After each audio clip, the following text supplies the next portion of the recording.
rioters all appeared before the judge.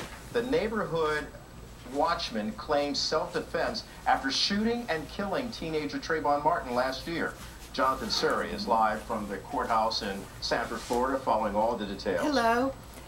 I'm Lois Hi, Myers. Kelly. Well, jurors took lunch inside the courthouse, and they're expected to continue We will or have a resume their verdict deliberations this afternoon. And as you can see behind me, we also expect the protest to continue outside the courthouse. The protests On one are side, great you have a concern couple dozen because it's turned protesters into calling a for the racial jury issue to convict George Zimmerman, when, while a smaller in group fact, calls for his acquittal. it At should times, be both nothing sides to do with race, nationality, or color.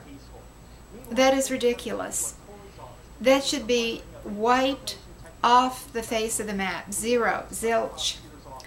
It became a controversial issue, or escalated to it rather, when the President of the United States made the statement that if he had a son, he would look like Trayvon, who is black.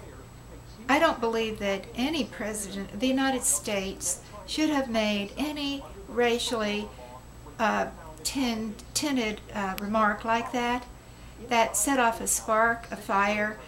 Black Panthers have gone down to the Sanford County and elsewhere to protest and to make sure that their race will be predictably given a good sentence. That is, they want George Zimmerman convicted because he's Hispanic, okay? And the other thing is that Al Sharpton and Jesse Jackson also started going down there to Sanford County to protest. And even Obama's Eric Holder, the head attorney of the United States, sent someone down there to oversee everything. Doing what? I'm not really sure. But that also, I believe, was putting a great deal of pressure on not only the judge, but all of the jurors. And I believe that that is just grossly unfair. But what I believe is going to happen is that I don't think that the jury will convict George Zimmerman of murder, because if he really had intended to kill him, he would have done that right away. Secondly, because I don't believe that George Zimmerman really should have been out lurking around anyway at night. He should have left that up to the police. That's their job. Even if he was on the neighborhood watch, that is ridiculous. And I think it proves that we should stay inside our homes and be safe at night. The other remark I wanted to make is that the jury, the prosecution could not prove beyond a shadow of a doubt that there was any malicious intent on George Zimmerman's part to kill Trayvon. I don't believe that that is, therefore, for that reason, I don't believe that they have any grounds to convict him on manslaughter, which that requires. On the other hand, what really makes it touchy in this situation is that the cell phone indicates that the 911 told George to stand down. He did not do that. He did not follow the police orders. And moreover, I believe that whoever started the fight between the two, George or Trayvon, it came down to a fight for their life. And both of them had weapons. George had his gun. Trayvon, being the fighter and stronger of the two, used the cement sidewalk as his weapon, banged George's head against it in self-defense.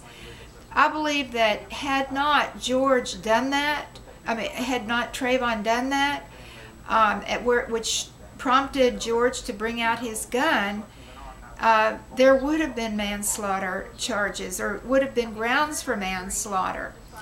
I believe that it's going to be very close, a very close draw here, but I believe that George Zimmerman will come out acquitted on both charges.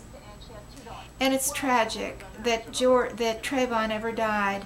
If I were in Trayvon's mother's shoes, I don't believe that I would ever get over it. It is absolutely tragic. But on the other hand, George was a father himself and the son of a mother. And I don't know that either George's wife or mother or children would have gotten over it had he been killed by Trayvon.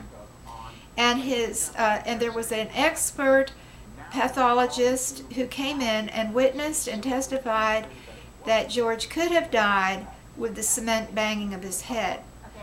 Okay? And that is my opinion, but we'll find out soon what's going to happen here. Thank you. And I believe that we all need to send our prayers to not only the families, but all of the people in America, because we need to unite as a nation or we're never going to make it.